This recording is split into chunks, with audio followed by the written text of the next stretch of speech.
We are here in Prayagraj, which is all decked up to host the Poorn Kumbh after 144 years. When it comes to Kumbh, apart from religion, which is an important aspect of Kumbh culture, there is also innovation. Innovation to put forward how you want the world to know Sanatan. And for that we have with us a person. कैसे आप describe करेंगे अपनी इस journey को, कब शुरू हुआ, कैसे ये समझ में आया कि डिजिटल युग में पुराने तरीक़े से सनातन को आगे नहीं बढ़ाया जा सकता है, इसके बारे में अगर आप हमें बताएं। 2008 में जब हम बीकॉम कर रहे थे तो विश्वविद्यालय गोरखपुर से पढ़ाई करने के दौरान हमने घर परिवार त्याग करके आश्रम ज्वाइन किया। पर आश्रम में देखा कि बहुत लाइव स्टूडियो है, हम वहाँ पढ़ाई से अधिक काम करते हैं, झाड़ू पोछा बर्तन मांजना, साफ़ करना, खेती कराना। मुझे लगा जिनमें वो सामर्थ्य पढ़ सकते हैं, जो लोग शास्त्रों को समझ सकते हैं, उनको शास्त्र समझने के लिए एक वक्त देना चाहिए। फिर मैं गुरुकुल की ओर चला गया। गुरुकुल में रह करके 7 वर्षों तक वेद, उपनिषद, रामायण, भगवत गीता इन सब चीज़ों का अध्ययन किया। और जब 2016 में हमारी पढ़ाई पूरी हुई, तब हमने देखा कि सारा युवा वर्ग तो सोशल मीडिया में इन्वॉल्व है, इंगेज्ड है। तो फिर मैंने सोशल मीडिया का सहारा लिया और अपना सोशल अकाउंट बना करके उस पर कंटेंट अपडेट करने लगा, प्रवचन, भजन, मोटिवेशनल टॉक्स, और धीरे धीरे यूथ हमारे साथ जुड़ने लगा। अभी करीब 3,25,000 के आसपास हमारे साथ मेरे फॉलोअर्स हैं और बहुत फैमिलियर हैं। मतलब मेरा मानना है कि अगर आप सोशल पेज हैंडल करते हैं तो आप खुद इंटरैक्ट करें। कोई भी व्यक्ति मुझे कॉल करेगा, मैसेज करेगा, रिस्पॉन्ड चाहता है तो मैं खुद उन्हें रिस्पॉन्ड करता हूँ।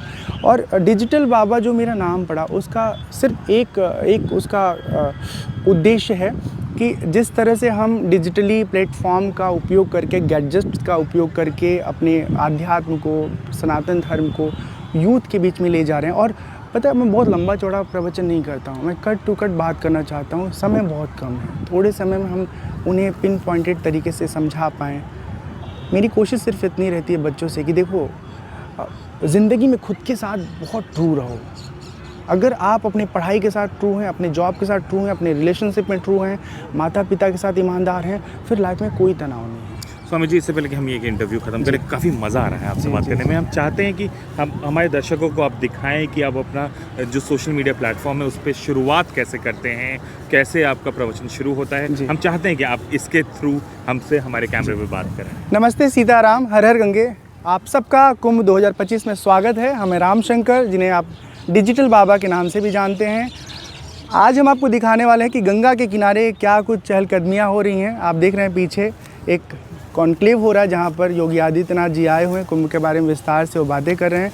और साथ ही साथ हम उस कॉन्क्लेव में आए हुए जो लोग हैं, जो दर्शक दीर्घा है, उनसे रूबरू होंगे कुछ देर में और जानेंगे कि कुंभ को लेकर के उनके मन में क्या भाव है, क्या समझ है, आध्यात्म को लेकर वो क्या सोचते हैं, क्या समझते हैं, अपने ज़िंदगी के उन अनुभवों से कैसे निकलते हैं जहाँ पर हम कई बार फंस से जाते हैं, कोई रास्ता नहीं दिखाई देता है।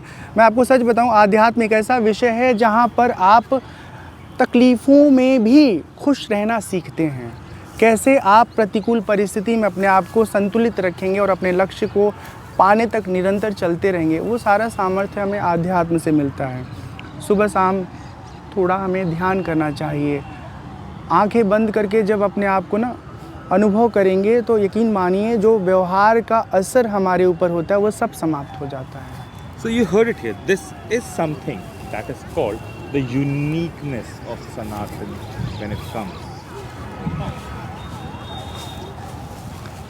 ज़िंदगी में हम सब अधिकतर समय अपने जीवन का बहिर्मुखी क्रियाकलापों में खर्च कर देते हैं।